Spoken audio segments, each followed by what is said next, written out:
Iran के supreme leader Khamenei की मौत पर भारत के कट्टरपंथियों के अराजक प्रदर्शनों से एक बात तो साफ हो गई है कि गृह युद्ध अथवा किसी इस्लामिक देश के साथ युद्ध की स्थिति में ये लोग देश के अंदर भारी तबाही मचाएंगे।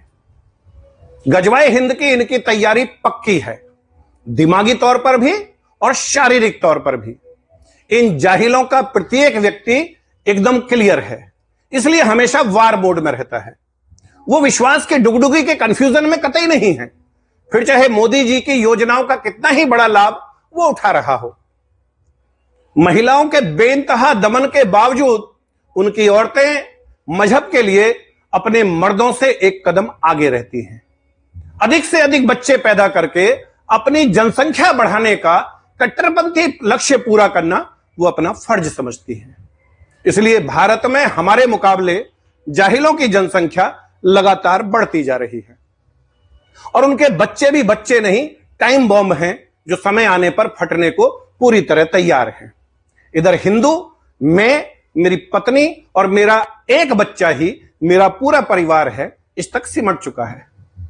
पहले हमारे यहां भी 20-22 वर्ष की उम्र में शादी हो जाती थी, समय से बच्चे होते थे।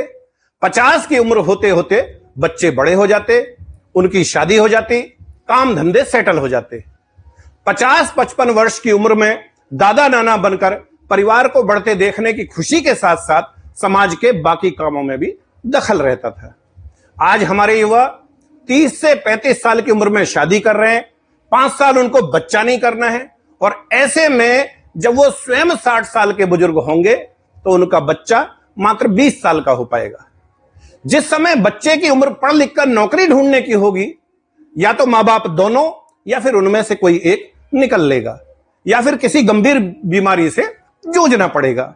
ऐसी स्थिति में अपने जीवन में सेटल होने से पहले ही वो युवा हमेशा हमेशा के लिए मानसिक और शारीरिक रूप से कमजोर हो जाएगा। संख्या में घटते जाने के साथ साथ बात रोजगार जिहाद की भी है। तुम लड़ते रहो आपस में आरक्षण के नाम पर। देश में कुल रोजगार का मात्र 2% ही सरकारी नौकरियां हैं।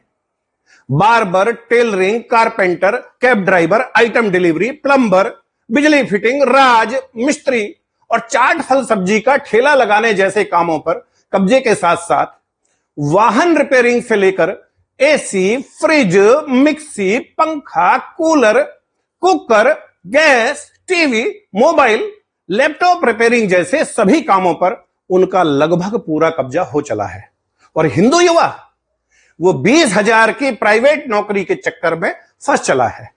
10 घंटे की ड्यूटी में जाने के 3 घंटे और फिर शाम को आने में 3 घंटे, जबकि साधारण से साधारण जाहिल भी अपनी हाथ की दस्तकारी से 2-4 हजार रुपए रोजाना कूट लेता है। उसके बाद जमकर मांस मछली पेलता है, अच्छा पहनता है और फिर मोटरसाइकिल या सेकंड हैंड कार लेकर ट्यूशन या कोचिंग सेंटर के बाहर हमारी बच्चियों को ताकता है। ईएमआई पर जिंदगी काटता हिंदू जोड़ा एक बच्चे से आगे सोच ही नहीं पा रहा। बेटी बड़ी हुई तो कोचिंग सेंटर के बाहर कट्टरपंथी उस पर फप्तियां कसते हैं। वो घर जाकर शिकायत करती है तो अपने परिवार और समाज से कट चुका बाप प्राइवेट नौकरी से अनपेड छुट्टी लेकर पुलिस के पास कितनी बार चक्कर लगाऊं इस बात की दुहाई देता है। किससे शिकायत करे वो? मां से, जो अपने अकेलेपन की बोरिंग लाइफ से तंग आकर जिम, डांस क्लास या ब्यूटी पार्लर ज्वाइन कर चुकी है और वहां रोजाना ऐसे ही हट्टे कट्टे कट्टरपंथियों की गंदी नजरों के वार झेल रही होती है। वो अपनी बेटी के लिए स्टैंड लेगी। संयुक्त परिवार बचे नहीं। एक बच्चे तक सीमित रहने से चाचा, ताऊ, मौसा, फूफा जैसे रिश्ते भी खत्म हो चले। चाउमीन, चॉकलेट और नकली पनीर खाकर पड़े बढ़े इकलौते बेटे या भाई अपनी मर्दानगी और अपना स्वाभिमान खोकर डरपोक और लिजलिजे होते जा रहे हैं। ये कड़वी सच्चाई है। गांव से संबंध बचा नहीं, असली दूध घी देखा नहीं, तो उनमें इतना मादा ही नहीं कि ऐसे जाहिलों का मुकाबला करने की बात वो सोच भी सके। फिर बीटेक, एमबीए करना है तो पुलिस रिकॉर्ड भी खराब ना होने पाए इसका डर बना रहता है। हमारे ऐसे ही डर के कारण कट्टरपंथियों के हौसले बढ़े हुए हैं। कुछ महिलाएं या लड़कियां जो कि अपने घर परिवार और हिंदू पड़ोसियों को तो बात बात पर फेमिनिज्म का रौब दिखाती हैं, परंतु उनकी ये सारी अकड़ जाहिलों के सामने दम तोड़ देती है और वो कंप्रोमाइज हो जाती है। और फिर एक समय आता है कि इन्हें अपना अब्दुल सबसे अलग नजर आने लगता है। प्रतिवर्ष बड़ी संख्या में लव जिहाद में फंसी ऐसी मूर्ख महिलाएं अरब देशों में सेक्स स्लेव बनाकर भेजी जाती हैं और इस पर सहमत न होने वाली सूटकेस में पैक कर दी जाती हैं। हमारी एक बच्चे तक सीमित रहने की प्रवृत्ति, दूसरी ओर कट्टरपंथियों की बढ़ती जनसंख्या और इस्लामिक देशों से मिली फंडिंग के बल पर सनातनी लड़कियों के साथ लव जिहाद की घटनाएं हिंदू चारों ओर से घिर रहा है। ऐसे में हाथ पर हाथ रखकर नहीं बैठा जा सकता। योजना बनाकर काम करने की आवश्यकता है, परंतु एक वीडियो में सारी बातें संभव नहीं है। फिलहाल समस्त सनातन समाज से अपील है कि समय से अपने बच्चों की शादी करें और युवा कम से कम 2 बच्चे तो अवश्य पैदा करें। सरकार उच्च शिक्षा और चिकित्सा उचित मूल्य पर उपलब्ध कराना सुनिश्चित करे।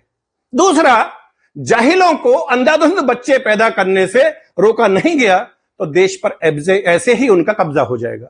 इसलिए जरूरी हो गया है कि सरकार कठोर प्रावधानों वाला एक सख्त जनसंख्या नियंत्रण कानून बनाकर उसे तुरंत लागू करे।